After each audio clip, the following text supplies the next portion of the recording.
شروع اللہ کے نام سے جو بڑا مہربان نہایت رحم والا ہے۔ بسم اللہ الرحمن الرحیم۔ حضرت محمد صلی اللہ علیہ وآلہ وسلم نے فرمایا، چلتے پھرتے یہ چھوٹی سورت دل میں پڑھا کرو، اللہ بہت خوش ہوگا، نصیب میں دولت ہی دولت لکھ دے گا۔ محترم ناظرین، جو شخص طلوع آفتاب سے لے کر رات تک یہ چھوٹی سی سورت دل میں پڑھتا رہے گا تو اللہ تعالیٰ اس سے بہت خوش ہوں گے اور اسے وہ سب کچھ نوازیں گے جس کی وہ خواہش رکھتا ہے۔ یہ بہت آسان سا عمل ہے، معجزات کو دیکھنے والا عمل ہے۔ یہی خاص عمل ہے جو دولت کو فوری طور پر غیبی طریقے سے آپ کے پاس لانے والا عمل ہے۔ ایسا عمل ہے کہ ایک دن لوگوں نے یہ وظیفہ پڑھا اور صبح رزق کی دولت سے مالا مال ہو گئے۔ دولت کی برسات صبح سے ان کی زندگی میں شروع ہو گئی اور صبح رزق کی دولت سے مالا مال ہو گئے۔ گھر میں کاروبار میں دولت کی ریل پیل ہو گئی۔ دولت کی برسات صبح سے ان کی زندگی میں شروع ہو گئی۔ دولت کی طوفانی بارش برس رہی ہے۔ پورے دن کسی بھی وقت یہ وظیفہ پڑھ کے صبح دیکھنا چاہتے ہو تو 5 منٹ کا یہ عمل کر کے آپ لوگ دیکھ لینا۔ تقدیر کے اگر بند تالے نہ کھل جائیں تو پھر مجھے کہنا۔ تقدیر ایسے طریقے سے کھلے گی کہ آپ لوگ خود مجھے کہو گے کہ ہمارا یہ مسئلہ پیسوں کا تھا، رشتوں کا تھا، تکالیف کا تھا، گھریلو جھگڑوں کا تھا، یا اس کے علاوہ چاہے جو بھی مسئلہ تھا وہ حل ہو گیا ہے۔ انشاءاللہ آج کا یہ عمل بہت ہی طاقتور عمل ہے۔ بے شک خود آزما کے دیکھ لو۔ آپ خود یہ عمل ایک مرتبہ کر کے دیکھ لو۔ اپنی آنکھوں سے دیکھنا معجزات کو آتے ہوئے، اپنی آنکھوں سے دیکھنا ڈھیروں رزق دولت کو آتے ہوئے۔ جس کسی بہن بھائی کو یہ وظیفہ جس کسی کو بھی بتایا، اس کی زندگی میں پیسہ تو بے حساب آیا ہی، لیکن پھر اس پیسوں میں اتنی خیر و برکت، فضیلت اور وسعت پیدا ہوئی کہ وہ پیسہ واپس گیا ہی نہیں۔ وہ پیسہ ایسے آیا کہ پھر کبھی گیا ہی نہیں۔ ایسے تو آپ لوگوں نے کوئی نہ کوئی عمل یا کوئی وظیفہ لازمی کیا ہوگا، آپ کو پیسے ملے ہوں گے۔ یہ نہیں کہہ رہا کہ نہیں ملے ہوں گے۔ آپ نے محنت اور کامل یقین سے کیا ہوگا تو آپ کو لازمی پیسے ملے ہوں گے، لیکن پھر کچھ وقت کے بعد، جیسے ہفتے یا مہینے بعد یا 2 مہینے بعد ختم ہو گئے ہوں گے۔ تو یہ وہ وظیفہ ہے کہ پیسہ اگر ایک مرتبہ آپ کے پاس آ جائے گا تو پھر جانے کا نام ہی نہیں لے گا۔ اس پیسے میں انشاءاللہ خوب برکت اور عافیت ہوگی۔ پیسوں کو آپ سے محبت ہو جائے گی۔ یہ سمجھ لیں پیسہ آپ پر عاشق و مہربان ہو جائے گا۔ دولت کا اور پیسوں کا یہ بادشاہ عمل ہے، یہ بادشاہ وظیفہ ہے۔ اپنی زندگیوں میں جو بھائی بہن کہتے ہیں کہ ہمیں ڈھیروں پیسے چاہیے، غیبی مال و دولت چاہیے، فوری ڈھیروں رزق چاہیے، وہ کہتے ہیں کہ اگر تو ہم صبح کو یہ وظیفہ پڑھیں تو شام کو رزق مل جائے، رات کو پڑھیں تو صبح سے پہلے ہی مل جائے۔ تو یہ وظیفہ آج ان تمام بہنوں اور بھائیوں کے لیے ہے جو ہمیشہ ایک شکایت کرتے ہیں کہ ہماری مالی پریشانی ختم نہیں ہو رہی، مالی مشکلات ختم ہونے کا نام نہیں لے رہی۔ شوہر ہے وہ دہاڑی لگاتا ہے، دہاڑی بھی کبھی لگتی ہے تو کبھی نہیں لگتی۔ اگر جس دن لگ جائے تو 4 پیسے لے کے آتا ہے، وہ اتنے ہوتے ہیں کہ ایک وقت کا کھانا ہے تو دوسرے وقت بھوکے سو جاتے ہیں۔ تنگ دستی ہے، فاقے ہیں، غربت ہے، لاچاری ہے۔ جو ویڈیوز دیکھتے ہیں اتنی پریشانیوں میں ہیں۔ آپ سب لوگ میرے ساتھ سچے دل سے آمین ضرور کہیے گا۔ آپ لوگوں کے لیے دعا مانگ رہا ہوں، آپ لوگوں کی تنگ دست، کیونکہ یہ آمین کئی لوگ ایک ساتھ جب آمین کہتے ہیں نا میرے بھائیوں، تو کسی ایک کے سچے دل سے نکلی ہوئی آمین میں بھی آپ کا کام ہو جاتا ہے۔ تو سب مل کر آمین ضرور کہیے گا۔ میں ایک چھوٹی سی دعا کروں گا تمام لوگوں کے لیے، خاص طور پر جو ویڈیو دیکھ رہے ہیں۔ اے اللہ، اے میرے پیارے اللہ پاک، جو بھائی بہن تنگ دست ہیں اور غریبی مفلسی میں جی رہے ہیں، ان کے پاس پیسے کی کمی ہے، رزق کی کمی ہے، مال و دولت کی کمی ہے، اولاد کی کمی ہے، یا اولاد تو ہے لیکن وہ فرما بردار نہیں، میرے مولا غیب سے ان کو ڈھیروں رزق عطا کر دے، ان کو دولت عطا کر دے، ان کے پاس اتنا پیسہ آ جائے کہ جو میرے بھائی بہن اس وقت یہ ویڈیو دیکھ رہے ہیں، دولت اتنی آ جائے کہ وہ خود محلے بھر میں غریبوں اور مستحق لوگوں میں بانٹ بانٹ کر تھک جائیں، اور پھر بھی سمجھ نہ آئے کہ مزید مستحق افراد کہاں سے دیکھیں، لیکن دولت پھر بھی ختم نہ ہو۔ اے میرے اللہ پاک، جو میرے بھائی بہن پریشان حال ہیں، اے میرے مولا پاک، تو ان کی بھی مدد کر دے، تمام دنیا کے مسلمانوں کی مدد کر دے، آمین۔ اے اللہ پاک، ہم نے جو کچھ بھی مانگا ہے وہ سب کچھ ہمیں اپنے فضل و کرم سے عطا کر دے، اور جو نہیں بھی مانگ سکے وہ بھی ہمیں عطا کر دے، آمین۔ میرے بھائیو، آمین لازمی کہیے گا۔ جو آپ کو ابھی بتانے لگا ہوں، ناظرین، یہ وظیفہ آپ نے اللہ تعالیٰ پر پورا یقین اور اپنے اللہ سے امید رکھتے ہوئے کرنا ہے۔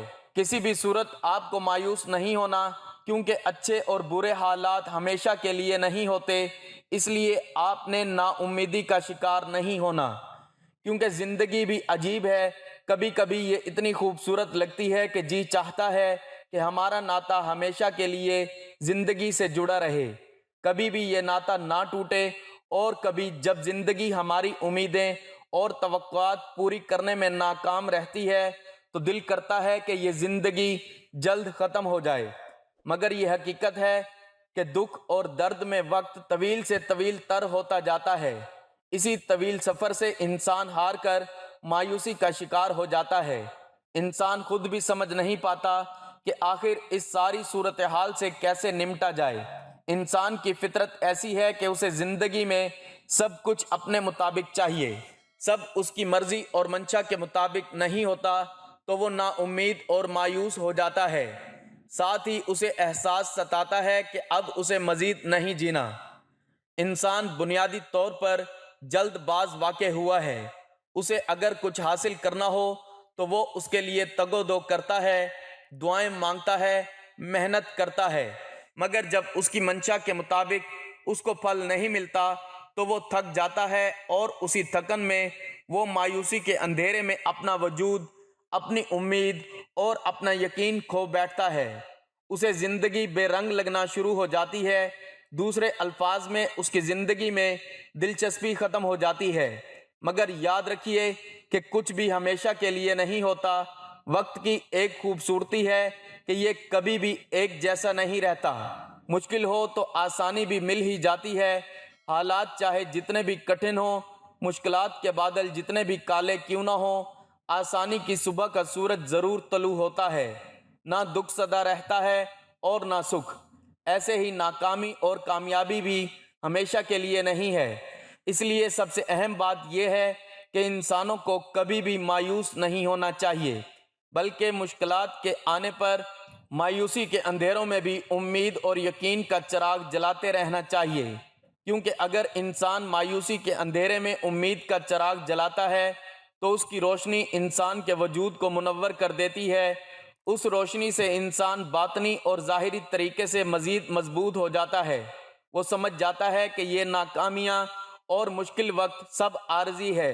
وہ اس حقیقت سے آشنا ہو جاتا ہے کہ یہ زوال، یہ مشکلات سب انسان کی ہمت کو جانچنے کے لیے قدرت نے پیمانے بنائے ہوئے ہیں، کیونکہ یہ بھی حقیقت ہے کہ انسان اپنی فتح اور کامیابی سے اتنا مضبوط نہیں ہوتا جتنا وہ اپنے زوال اور ناکامی سے مضبوط ہوتا ہے۔ حقیقت میں مشکل اور نامساعد حالات میں انسان کو اپنی خود کی پہچان ہوتی ہے، اور اسی عمل میں اسے اپنے وجود کا ادراک ہوتا ہے۔ انسان اپنی چھپی ہوئی خوبیوں کو جانچنے کے لیے مزید مضبوط ہوتا جاتا ہے، اسے اپنے سے وابستہ رشتوں کی پہچان بھی ہوتی جاتی ہے۔ وہ آسانی سے جان لیتا ہے کہ کون اس کے ساتھ مخلص ہے اور کون نہیں۔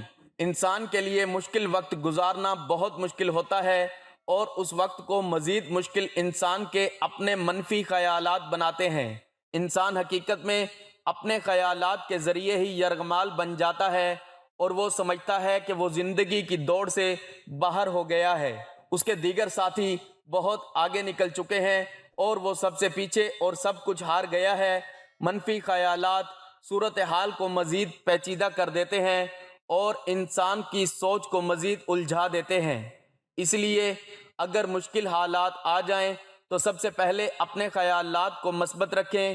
یہی کوشش کرنی چاہیے کہ جو کچھ زندگی میں بہتر حاصل کیا اس کو یاد رکھا جائے، تاکہ یہ محسوس کیا جائے کہ زندگی آپ پر کتنی مہربان رہی ہے، اور اسی سوچ سے امید پیدا ہوگی کہ اس بار بھی زندگی مہربانی ہی کرے گی۔ ساتھ میں یہ سوچ بھی مضبوط رکھنی چاہیے کہ ہر طوفان آپ کی زندگی کو تباہ کرنے کے لیے نہیں آتا، کچھ طوفان آپ کے راستے صاف کرنے کے لیے بھی آتے ہیں۔ امید کے ساتھ ساتھ یقین بھی ہونا چاہیے کہ جس رب نے اس دنیا میں بھیجا ہے وہ کبھی بھی ہم سے غافل نہیں ہوتا۔ رب نے قرآن میں بھی انسان سے کچھ وعدے کیے ہیں، اور بے شک اس کے سب وعدے سچے ہیں۔ قرآن پاک میں ہے کہ ہر مشکل کے بعد آسانی ہے۔ پھر فرمایا کہ انسان کی ہمت سے زیادہ اس پر بوجھ نہیں ڈالا جاتا۔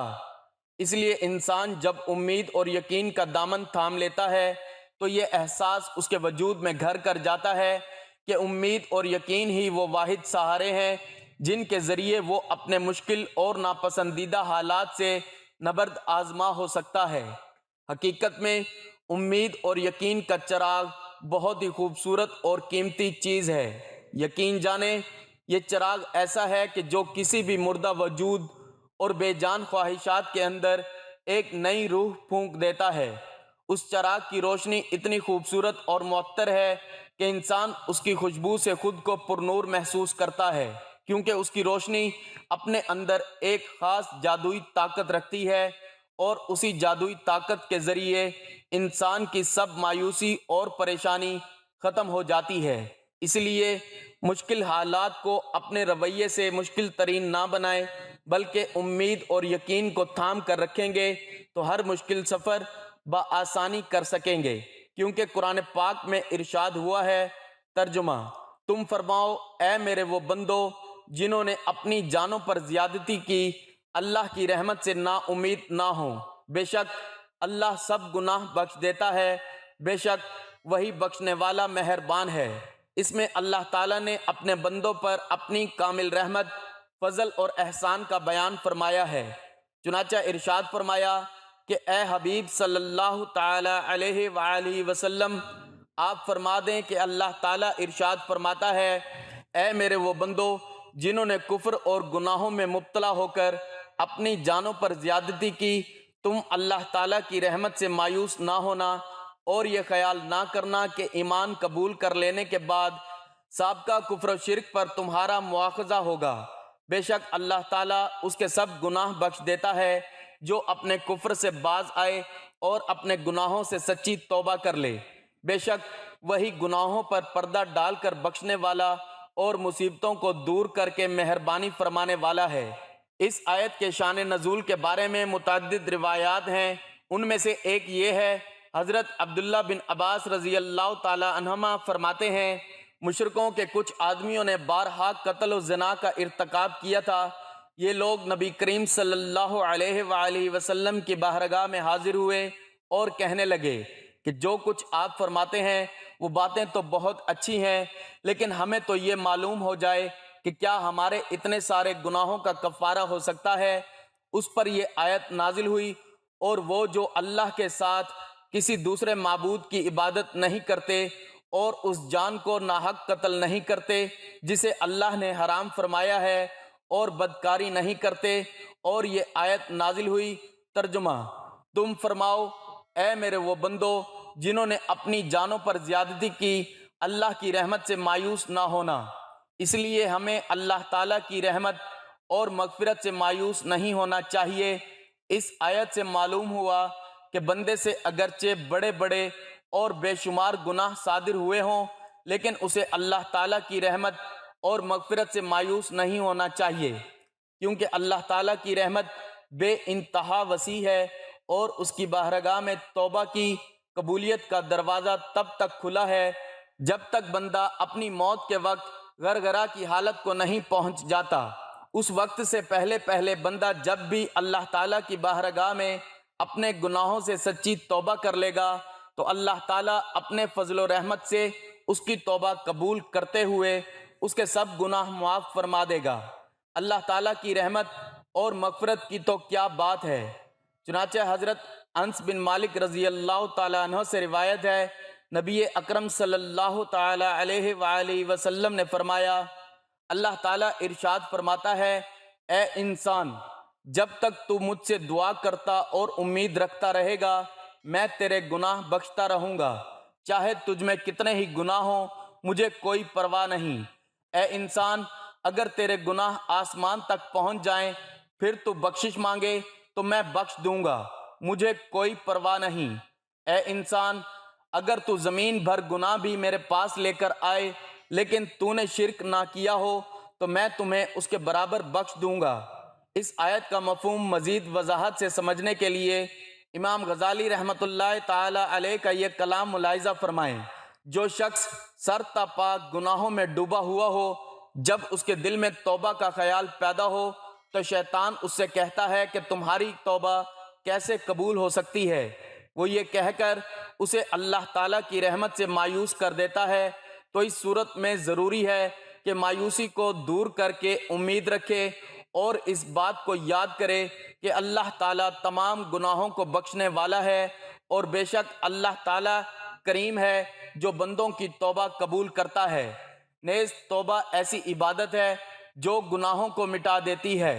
انشاءاللہ وہ آپ کے حالات ضرور بدلے گا اور آپ کی تمام مصیبتیں اور پریشانیاں دور کر دے گا، کیونکہ اللہ تعالیٰ کی رحمت بے مثال ہے۔ حضرت عبداللہ بن عباس رضی اللہ تعالیٰ عنہ سے روایت ہے کہ رسول اللہ صلی اللہ علیہ وآلہ وسلم نے فرمایا، اللہ تعالیٰ نے اپنے فرشتوں کو نیکیاں اور برائیاں لکھنے کا حکم دیا، اسی طرح کہ جو شخص نیکی کا ارادہ کرے اور اس پر عمل نہ کر سکے تو اللہ تعالیٰ اسے ایک پوری نیکی شمار کر لیتا ہے، اور جو شخص نیکی کا ارادہ کر کے اس پر عمل کرے اس کے حساب میں ایک نیکی کے بدلے 10 نیکیاں بلکہ 700 نیکیاں اور اس سے بھی زیادہ لکھی جاتی ہیں۔ اور جو شخص برائی کا ارادہ کرے اور برائی کو عمل میں نہ لا سکے اللہ کے خوف سے یا کسی اور وجہ سے، تو خداوند تعالی اپنے ہاں اس کے حساب میں ایک پوری نیکی لکھ دیتا ہے، اور جو شخص برائی کا ارادہ کر کے اسے عمل میں بھی لائے تو صرف ایک برائی اس کے نامہ اعمال میں لکھی جاتی ہے۔ اللہ تعالیٰ جس طرح اپنی ذات میں بے مثل اور بے مثال ہے، اسی طرح اس کی ہر صفت ازلی و ابدی اور لامحدود ہے، تاہم اس کی صفت رحمت سب سے بڑھ کر ہے۔ قرآن مجید میں ارشاد ہے، میری رحمت وسیع ہے ہر شے پر۔ حاملین عرش مومنین کے حق میں اللہ کے حضور بخشش کی دعا کرتے ہوئے کہتے ہیں، اے پروردگار، تیری رحمت ہر چیز پر پھیلی ہوئی ہے، بس تو بخش دے ان لوگوں کو جو توبہ کریں۔ اللہ تعالیٰ اپنے بندوں پر مہربان ہے، وہ اپنے بندوں کی خطائیں معاف کرنا چاہتا ہے اور نیک کاموں پر زیادہ سے زیادہ ثواب دیتا ہے۔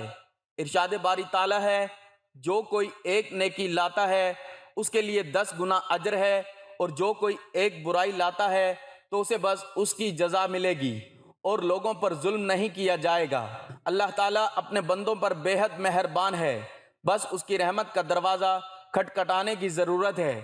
ایک حدیث میں ہے کہ اللہ تعالیٰ کے پاس 100 رحمتیں ہیں، ان میں سے ایک رحمت اس نے جن، انسان، چوپایوں اور زہریلے جانوروں میں بھیجی ہے۔ اس رحمت کے سبب سے وہ آپس میں پیار، محبت اور مہربانی کرتے ہیں، جبکہ 99 رحمتوں کو اللہ تعالیٰ نے قیامت کے لیے اٹھا رکھا ہے کہ وہ ان سے اس دن اپنے بندوں پر رحم کرے گا۔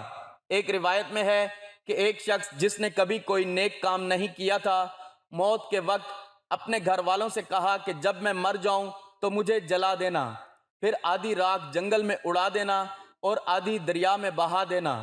خدا کی قسم، اگر اللہ نے مجھ پر قابو پا لیا تو وہ مجھے ایسا عذاب دے گا جیسا دنیا میں پہلے کسی کو نہ دیا گیا ہوگا۔ جب وہ بندہ مر گیا تو اس کے بیٹوں نے اس کی وصیت کے مطابق عمل کیا۔ اللہ تعالیٰ نے دریا کو حکم دیا اور اس کے اندر کی راکھ جمع کی، پھر جنگل کو حکم دیا اور اس کے اندر کی راکھ جمع کی۔ پھر اللہ تعالیٰ نے اس سے پوچھا، تو نے ایسا کیوں کیا؟ اس نے عرض کیا، پروردگار، تیرے خوف سے، اور تو یہ بات خوب جانتا ہے۔ اس پر اللہ نے اسے بخش دیا، اگرچہ اس شخص کی وصیت غلط تھی، مگر اللہ تعالیٰ نے اس خوف کی وجہ سے اسے بخش دیا جو اسے قیامت کے دن اللہ کے سامنے کھڑا ہونے سے تھا۔ پس اللہ تعالیٰ سے خوف کھانا اللہ کی رحمت کو متوجہ کرتا ہے۔ تو ناظرین، آپ نے بھی اپنے رب پر توکل کرتے ہوئے یہ عمل کرنا ہے۔ آج ایک ایسا عمل کرنا ہے، ایسا وظیفہ کرنا ہے جس سے گھر کے اندر رزق کی فراوانی ہو، اتنا رزق ملے گا، نصیب بدل جائے گا۔ اور یہ آزمودہ وظیفہ آج بتا رہا ہوں۔ ناظرین، اگر اللہ کے نام پر صدقہ کر دیا جائے اچھی اور پیاری چیز کا، تو کیا یہ ممکن ہے کہ پھر اللہ کی مدد نہ آئے؟ ممکن ہی نہیں۔ اصل صدقہ وہی ہوتا ہے جو اچھی چیز کا ہو، اصل صدقہ وہی ہوتا ہے۔ اللہ تو آپ کے دلوں کو جانتا ہے نا، بس دل کے اندر کیا ہے۔ اگر دل کے اندر اچھائی ہوگی، خلوص ہوگا، محبت ہوگی، اخلاص ہوگا، تو فیصلے تو اس پر ہوں گے اور تو کسی چیز پر نہیں ہے۔ تو میٹھی چیز اور وہ چیز جس پر آپ کی محنت ہو، آپ بھی یقیناً کرتے ہوں گے۔ صدقے میں میٹھی چیز سے مراد یہ ہوتا ہے کہ آپ چینی بھی دے سکتے ہیں، اس کے علاوہ اور بھی کافی چیزیں ہوتی ہیں، دکانوں سے مل جاتی ہیں، تو آپ ان میں سے کوئی بھی لے سکتے ہیں، لیکن اس میں یہ ہوگا کہ اگر سب سے اچھی چیز کو دو گے تو اس کا نتیجہ اچھا ملے گا۔ یہ صدقہ اللہ کے راستے پر دینا ہوتا ہے۔ اگر تم اپنے بچوں کے لیے اچھی چیز کا انتخاب کرتے ہو، تو کیا یہ ممکن نہیں کہ اگر آپ کسی کو کوئی چیز دینا چاہو تو وہ اچھی نہ ہو؟ دل تو مطمئن ہونا چاہیے کہ میں اچھی چیز دے رہا ہوں۔ اگر آپ کا دل مطمئن ہوگا اور آپ کو یقین ہوگا کہ میں اچھی چیز دے رہا ہوں، وہی زیادہ مؤثر ہوگی اور زیادہ اچھا نتیجہ ملے گا، اور وظیفہ بہترین اثر انداز ہوگا۔ کیونکہ اگر جان اور مال لگے تو پھر قدر بھی ہوتی ہے، اس کی عزت بھی ہوتی ہے، اس کے دل کے اندر کچھ احساسات بھی ہوتے ہیں۔ اگر عام سی چیز ہو، آپ کا زور بھی نہ لگے، تو یہ پھر ایسی چیز نہیں ہے نا کہ ایک تو اللہ کے راستے پر دینا بھی ہو، تو اللہ کے راستے پر آپ چھولے دیں، کوئی سستی چیز دیں جو گھٹیا ترین ہوتی ہے آپ کی نظر میں۔ ناظرین، گھٹیا تو کوئی نہیں ہے، لیکن ویسے اگر آپ خود کھائیں تو اچھی چیز کھائیں اور دوسروں کو ایسی چیزیں دیں جو قابل استعمال نہ ہوں، تو یہ فرق تو نہیں ہونا چاہیے۔ جو خود کھاتے ہو وہی اللہ کی راہ میں بھی دو، یہ اصل چیز ہوتی ہے۔ اللہ نے وہ چیزیں نہیں دیکھنی، آپ کا اخلاص دیکھنا ہے، آپ کا ایمان اور یقین دیکھنا ہے کہ اس کے اندر خلوص کتنا ہے، اخلاص کتنا ہے، محبت کتنی ہے، اس کے اندر میرے لیے پیار کتنا ہے۔ تو ان چیزوں کو ملحوظ خاطر رکھ کے عمل کیا کرو۔ ناظرین، وقت کی نزاکت کو مد نظر رکھتے ہوئے اب ہم وظیفے کی طرف چلتے ہیں۔ کوئی بھی وظیفہ شروع کرنے سے پہلے درود پاک لازمی پڑھا کریں، کیونکہ درود پاک پڑھنے کی بہت سی فضیلت اور برکات ہیں۔ درود پاک پڑھتے رہنے سے انسان کی دنیا اور آخرت دونوں سنور جاتے ہیں۔ تو سب سے پہلے 11 مرتبہ درود پاک پڑھنا ہے۔ درود ابراہیمی جو نماز کے اندر بھی پڑھا جاتا ہے، وہ درود پاک پڑھ لیں۔ ایک مرتبہ میرے ساتھ بھی پڑھ لیں تاکہ ثواب ہو۔ اللہم صلی علی محمد وعلی آل محمد کما صلیت علی ابراہیم وعلی آل ابراہیم انک حمید مجید۔ اللہم بارک علی محمد وعلی آل محمد کما بارکت علی ابراہیم وعلی آل ابراہیم انک حمید مجید۔ یہ درود پاک پڑھنے کے بعد آپ نے دعائے یونس سورۃ انبیاء آیت نمبر 87 ہے، لا الہ الا انت سبحانک انی کنت من الظالمین، اس کو آپ نے 33 مرتبہ پڑھنے کے بعد اللہ کے 2 نام یا غنیو یا مغنیو، اس کی ایک تسبیح آپ نے پڑھنی ہے 100 دانوں والی، اور دونوں ناموں کو ملا کر پڑھنا ہے۔ اس کے بعد 7 مرتبہ سورۃ کوثر پڑھنی ہے، انا اعطیناک الکوثر فصلی لربک وانحر ان شانئک ھو الابتر، اور آخر میں پھر 11 مرتبہ درود پاک پڑھ کر دعا مانگ لینی ہے، اور کوشش کریں کہ چلتے پھرتے جب بھی آپ کو وقت ملے سورۃ کوثر کا ورد کرتے رہا کریں۔ تو یہ عمل آپ نے کرنا ہے، دیکھنا کیسے اللہ تعالیٰ آپ کے نصیبوں کو کھول دے گا، آپ کے رزق کے بند دروازوں کو کھول دے گا۔ آپ کو اللہ پاک وہاں سے رزق عطا کرے گا جہاں سے آپ تصور بھی نہیں کر سکتے۔ قرآن کا فیصلہ ہے، اللہ پاک پھر جب رزق دینے پر آتا ہے نا، تو وہاں سے رزق ملتا ہے جہاں آپ گمان بھی نہیں کر سکتے، یہ قرآن کہتا ہے۔ تو اس لیے اللہ ایک طاقت کا نام ہے، پوری کائنات کا خالق، مالک اور رازق ہے۔ اللہ وہ ہے جس نے ہم سب کو بنایا۔ یہ طاقت ہے میرے اللہ کی کہ آدم علیہ السلام سے لے کر کتنی کائنات کو بنایا۔ 18,000 مخلوقات ہیں اس کائنات میں، اور ساری مخلوقات میں سب سے افضل، سب سے اعلیٰ انسان ہے۔ شان رتبے کے لحاظ سے، عزت کے لحاظ سے اس کی قدر و قیمت ہے، اور اللہ کو سب سے زیادہ پیار اپنے اس بندے سے ہے۔ تو آپ کو بھی پیار ہونا چاہیے، آپ کو بھی محبت ہونی چاہیے، آپ کو بھی اپنے اللہ سے عشق ہونا چاہیے۔ دنیا میں ایک دوسرے سے لوگ کرتے ہیں، یہ جھوٹا ہے۔ اصل وہ ہے جس سے منزل ملتی ہے۔ اللہ رب العزت ہم سب کو عمل کی توفیق عطا فرمائے، آمین۔ ناظرین، گزارش ہے کہ اللہ تعالیٰ کے 99 ناموں میں سے کوئی ایک نام کمنٹ میں لکھ کر ضرور شیئر کریں۔ اللہ تعالیٰ ہم سب کا حامی و ناصر ہو، آمین۔ جزاک اللہ۔